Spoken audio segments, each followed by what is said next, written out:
नमस्कार, स्वागत है आपका खबरों का पंचनामा में। मैं हूं आपके साथ वक्ता। हम लेकर आए हैं देश और दुनिया की 5 बड़ी खबरें, जिस पर चर्चा के लिए हमारे साथ स्टूडियो में मौजूद हैं कैपिटल टीवी के editor in chief doctor Manish Kumar ji. Doctor साहब, आपका बहुत बहुत स्वागत है। धन्यवाद। सबसे पहले नजर डालते हैं आज की हेडलाइंस पर।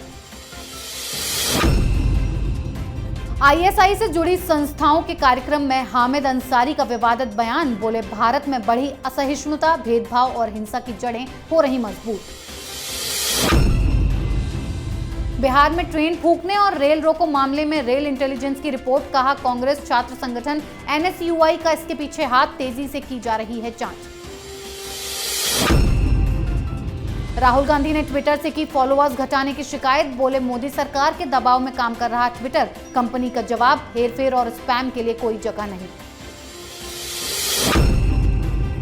पंजाब में खुलकर सामने आई कांग्रेस की कलह। राहुल के पंजाब दौरे का मनीष तिवारी समेत 5 सांसदों ने किया बायकॉट। टीपू सुल्तान विवाद पर बोले आदित्य ठाकरे। कहा, अभी बदला नहीं जा सकता कॉम्प्लेक्स का नाम, बीजेपी ने किया विरोध।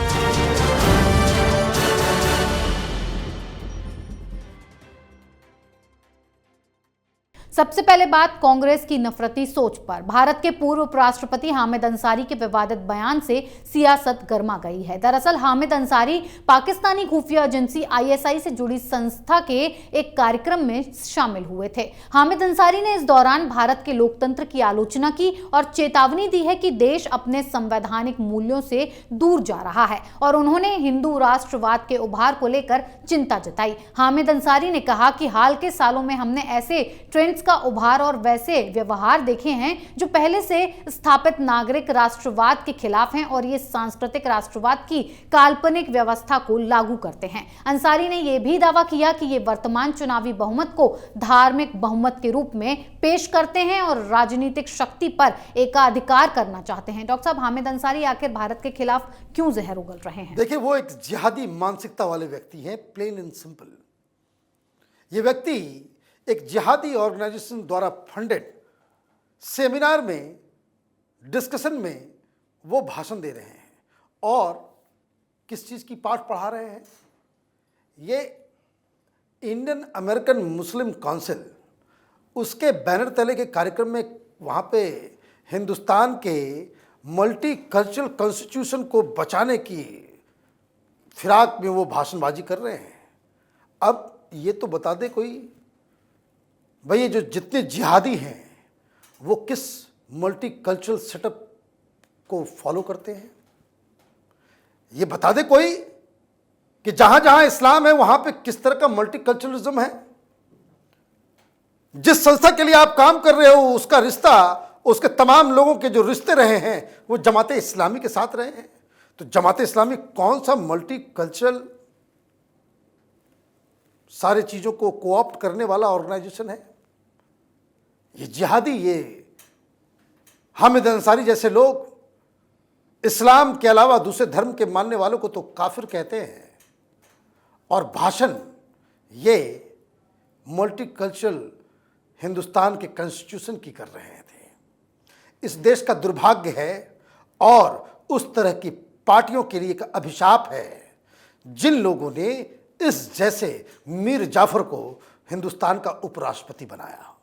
ये कोई पहली बार नहीं है जब ये, आप ये देखिए, 26 जनवरी के दिन पूरा देश हम अपने संविधान को सेलिब्रेट कर रहे हैं और ये आदमी उसी में छेद करने में जुटा हुआ है। ये बहुत दुर्भाग्यपूर्ण घटना है। इस तरह के लोगों से, इस तरह के जिसको कह सकते कि हिपोक्रेट्स से, इस तरह के मीर जाफरों, गद्दारों से देश को बचा कर रखना पड़ेगा। रही बात इनकी दलील की, तो ये बात हामिद अंसारी को बताना चाहिए कि जब ये सऊदी अरब जाते हैं तो इनको क्या कहा जाता है। इनको नहीं बुलाया जाता कि ये हिंदी हैं, ये हिंदू हैं। भाई, हिंदुस्तान तो सांस्कृतिक रूप से हिंदू राष्ट्र है ही। हिंदुस्तान ऑलरेडी हिंदू राष्ट्र है, ये कंफ्यूजन क्यों है किसी को? हिंदुस्तान एक हिंदू राष्ट्र है, लेकिन यहां की जो गवर्नमेंट है, यहाँ का जो व्यवस्था है वो सेकुलर है। India is a Hindu nation and Indian state is a secular state. समझने के लिए ये भी समझ लीजिए, Sonia Gandhi, she was born Italian, she will die Italian. वो उनकी नेशनैलिटी इटली की है, सिटीजनशिप उनका इंडियन है। नेशनैलिटी इटली की, सिटीजनशिप हिंदुस्तान का। ये फर्क, ये इतने बड़े हिपोक्रेट्स, ये जो पूरा जमात है लुटियन गैंग को, ये समझ में क्यों नहीं आता? पूरी दुनिया में हिंदुस्तान को हिंदुस्तान ही बुलाया जाता है। सारा मुस्लिम ममालिक पूरी दुनिया में हिंदुस्तान ही कहते हैं, भारत को इंडिया नहीं कहते। तो जैसे अफगानिस्तान है, जैसे तुर्कमेनिस्तान है, जैसे उज्बेकिस्तान है, वैसे हिंदुस्तान है। तो इसमें इतना ज़्यादा ये जो फड़फड़ाने वाले लोग हैं, ये कांग्रेस पार्टी के जो नेता, पता नहीं कौन से नशे में ये लोग धुत रहते हैं। जी डॉक्टर साहब, अगली खबर बिहार में हो रहे हंगामे पर। रेलवे भर्ती बोर्ड की परीक्षा में कथित अनियमितताओं के विरोध में छात्रों ने पटना, आरा, बक्सर, नवादा और बिहार शरीफ समेत कई जगहों पर जमकर हंगामा किया और पत्थरबाजी भी की गई। वहीं यात्री ट्रेनों में भी आग लगा दी गई। इस मामले की जांच की जा रही है कि इस हिंसा के पीछे आखिर है कौन। वहीं इस मामले में रेल इंटेलिजेंस की रिपोर्ट में कहा गया है कि इस घटना के पीछे कांग्रेस की स्टूडेंट इकाई NSUI का हाथ है। कहा यह भी जा रहा है कि रोल रोको आंदोलन का आह्वान भी NSUI ने ही किया था। डॉक्टर साहब, छात्रों के जरिए NSUI क्या बिहार का माहौल खराब करने की कोशिश कर रहा है? देखिए, जो बातें हम लगातार कहते आ रहे हैं कैपिटल टीवी पे, वो बिल्कुल ही सच साबित हुआ। राहुल गांधी कांग्रेस पार्टी को नक्सली संगठन की तरह चलाना चाहते हैं। ये JNU के तमाम नक्सली देशद्रोहियों को जो कांग्रेस पार्टी के ये प्रियंका वाड्रा और राहुल गांधी ने सलाहकार बना रखा है, उसका यही परिणाम है। बिहार में कांग्रेस पार्टी की कमान किसके हाथ में दी गई है? यही टुकड़े टुकड़े गैंग का लीडर कन्हैया। तो भाई, नीम के ऊपर करेला चढ़ गया है तो असर होगा ही। वामपंथियों को आप अपनी पार्टी में लाएंगे तो होगा ही। क्या है डिजाइन? डिजाइन बिल्कुल साफ है। हिंसा भड़काओ, आगजनी करो, जला दो, मिटा दो, नक्सलियों वाला टैक्टिस अपनाओ। तो वामपंथी तो जहां दुनिया में जहां कहीं भी रहते हैं वो हिंसा ही करते हैं। हिंसा के अलावा उनको कुछ पता नहीं होता है। जब ये अपोजिशन में रहते हैं, जब इनको जूते पड़ते हैं, तो ये कहेंगे कि भाई डेमोक्रेसी, डेमोक्रेसी, ह्यूमन राइट्स। काम इनका जो है हिंसा भड़काने का है पूरी दुनिया में। अब कांग्रेस पार्टी उन वामपंथियों को कोऑप्ट कर ली है। तो यही किया गया कि चलो भाई रेलवे प्रॉपर्टीज को आग लगाते हैं। अब रेलवे की इंटेलिजेंस रिपोर्ट आ गई है, सबसे पहले उन तमाम लोगों को गिरफ्तार करना चाहिए। पता चल रहा है कोई खान जी हैं, कोई यूट्यूब पे बड़ा वो ज्ञान देते हैं, तो उनके खिलाफ भी चल रहा है।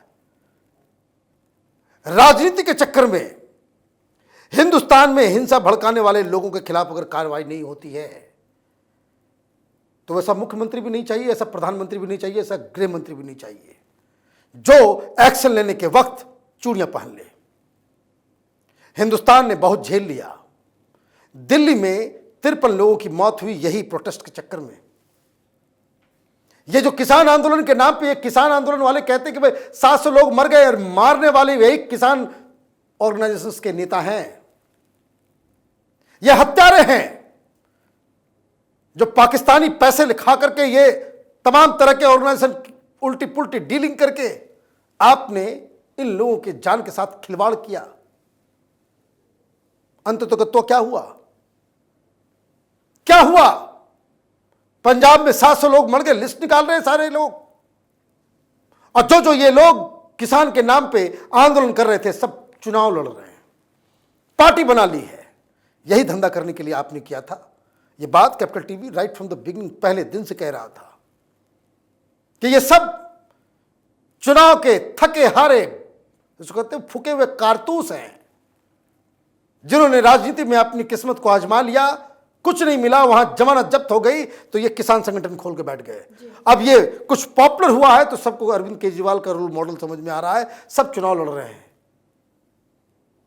तो आप अपनी राजनीति चमकाने के चक्कर में 700 लोगों को मार दिया, लेकिन केंद्र सरकार हाथ जोड़ करके माफी मांग ली। आपने 26 जनवरी को तिरंगे का अपमान किया, लाल किले के प्राचीर को अपवित्र कर दिया, कोहराम मचा दिया, फिर भी केंद्र सरकार ने कुछ काम नहीं किया। आपके खिलाफ कोई कार्रवाई नहीं हुई, कोई अरेस्ट नहीं हुआ। तो ये आप कमजोरी दिखाएंगे। चुनाव आप भले जीत जाओ, लेकिन इस देश की जनता को मुश्किल में डालने के लिए विपक्ष के पास इनफ स्ट्रेंथ है। और ये बिहार में जो कुछ हुआ वो उसी की परिणति है। तमाम लड़के, चाहे वो स्टूडेंट हो या स्टूडेंट लीडर हो, जिन जिन लोगों ने ये हिंसा भड़काने में अपना रोल अदा किया है, एक तो उनको गिरफ्तार करना चाहिए और उनको कोई सरकारी नौकरी ना मिले ऐसी व्यवस्था होनी चाहिए। देश में कानून बनना चाहिए कि अगर आप सरकारी प्रॉपर्टी ये टैक्स पेयर के पैसे से आता है, ये राहुल गांधी के बैंक अकाउंट से बन के नहीं आता। ये सारी चीजें हिंदुस्तान का मिडिल क्लास मेहनत करता है, जिसकी वजह से ये सारी व्यवस्थाएं तैयार होती हैं। और उस पर अगर कोई क्षति पहुंचाने के काम करता है, कोई भी शख्स हो, एक तो सरकारी नौकरी उसके हाथ से कभी नहीं हो और उसकी उगाई हो जो योगी आदित्यनाथ करते हैं कि जो सीए प्रोटेस्ट के दौरान जो जो कुछ हुआ सबको कुर्की जब्ती कीजिए।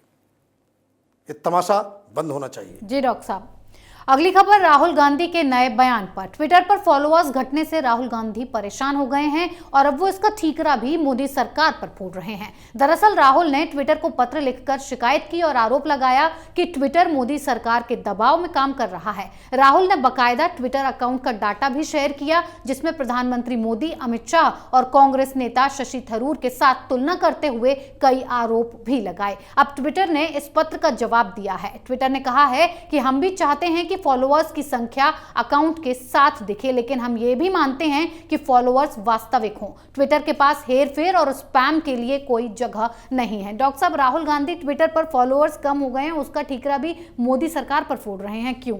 अरे भाई, ये समझ में नहीं आता है कौन से दुनिया में जीता है। यह आदमी देश का प्रधानमंत्री बनने का सपना पाले हुए है, कंसिस्टेंसी है ही नहीं। कुछ दिन पहले तक यही कांग्रेस पार्टी ट्विटर को जय जयकार कर रही थी जी। कह रही थी कि भाई ये जो it is a platform of dissent, विरोध की आवाज को मजबूत करने वाला ये प्लेटफॉर्म है। फेसबुक बिका हुआ है। अजीब कहानी है। एक बवाल मचा था, संदीप पात्रा ने एक तस्वीर जारी की थी, उसमें लिख दिया था कि भाई वे मैनिपुलेटेड मीडिया है, सच नहीं है। उस समय तो ये ट्विटर के साथ खड़े हो गए, ट्विटर के खिलाफ कार्रवाई हुई। ट्विटर तो इतना, विपक्षी पार्टियों ने इतना ज्यादा ट्विटर को माथे पे चढ़ा दिया था कि जैसे वो अपने आप में एक सरकार चला रहा हो। हिंदुस्तान में नए कानून आए सोशल मीडिया प्लेटफॉर्म्स के लिए, उसने मना कर दिया था जी। दिल्ली पुलिस के लोग पहुंचे, इनके सीईओ भाग गए, ऑफिस खाली हो गया। ये बहादुर लोग। अब ट्विटर को उल्टा ज्ञान दिया जा रहा है राहुल गांधी के द्वारा। हो क्या रहा है, ट्विटर में ऑटो करेक्शन होता है। हम लोग भी ट्विटर पे करते हैं, हम लोग ऐसा नहीं बहुत पहले से कर रहे हैं। राहुल गांधी तो उस समय ट्विटर पे थे भी नहीं जी। तमाम तरह के लोग जो है वो फॉलो करते हैं।